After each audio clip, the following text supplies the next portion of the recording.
یہ جو رمضان کا مہینہ آ رہا ہے، اس کا نام اللہ نے لیا۔ یہ نام کوئی فیملی یا سماج یا قوم کے لوگوں نے نہیں رکھا، بلکہ اللہ نے خود رکھا ہے۔ قرآن کریم کے اندر اللہ نے ذکر فرمایا شہر رمضان الذی انزل فیہ القرآن، تو رمضان کا مہینے کا نام کس نے رکھا؟ اللہ نے۔ رمضان کا مطلب کیا ہے؟ ہر چیز کے ایک معنی ہوتا ہے، مطلب ہوتا ہے، تو رمضان کا کیا مطلب ہے؟ رمضان کا مطلب ہے کسی چیز کو جلانا، اور اتنا جلانا کہ وہ پاؤڈر بن جائے، پھر اس کو ہوا میں اڑا دینا۔ تو تین چیزیں ہیں، رمضان کسی چیز کو جلانا، پھر جلانے کے بعد اس کا پاؤڈر بنا دینا، پھر اس کو ہوا میں اڑا دینا۔ رمضان کو رمضان کیوں کہتے ہیں آپ کو معلوم ہے؟ جیسے ہی رمضان کا مہینہ آئے گا، اللہ رب العزت فرشتوں کو حکم دے گا کہ میرے بندوں کے گناہوں کو جمع کرو اور سب کو جلا ڈالو، اتنا جلاؤ کہ میرے بندے کا گناہ پاؤڈر ہو جائے، پھر اس کو ہوا میں اڑا دو۔ اللہ فرماتے ہیں فرشتے میرے بندے کو آج اتنا پاک صاف کر دو کہ گویا کہ اس نے زندگی میں کوئی گناہ کی نہیں، گویا کہ آج ہی ماں کی پیٹ سے پیدا ہوا ہو۔ پھر اللہ کے نبی صلی اللہ علیہ وسلم نے کیا فرمایا کہ اگر تمہیں رمضان کی حقیقت معلوم ہو جائے تو ہر امتی یہ تمنا کرے گا کہ پورے سال رمضانی کا مہینہ رہے، کوئی دوسرا مہینہ آئے ہی نہیں۔ تو اتنا پیارا، مبارک اور خیر و برکت والا مہینہ ہے رمضان کا۔ رمضان میں پہلے 10 دن آئیں گے، اللہ اپنی رحمتوں کو برسائے گا، پھر دوسرے 10 دن آئیں گے، اللہ اپنی مغفرتوں کو لٹائے گا، پھر تیسرے 10 دن آئیں گے، اللہ امت کو جہنم سے آزاد کر دیں گے۔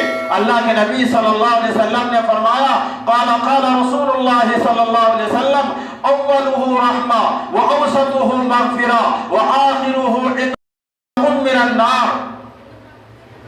ہمارے آقا جناب محمد رسول اللہ صلی اللہ علیہ وسلم فرماتے ہیں کہ رمضان کے پہلے 10 دن آئیں گے تو اللہ اپنی رحمتوں کو لے کر کے آئیں گے، پھر دوسرے 10 دن آئیں گے اللہ مغفرتوں کا پیغام لے کر کے آئیں گے، پھر تیسرے 10 دن آئیں گے، اللہ فرماتا ہے رمضان کا مبارک مہینہ آیا ہے اور میرے آخری نبی کے آخری امت اور یہ عشرہ بھی آخری ہے۔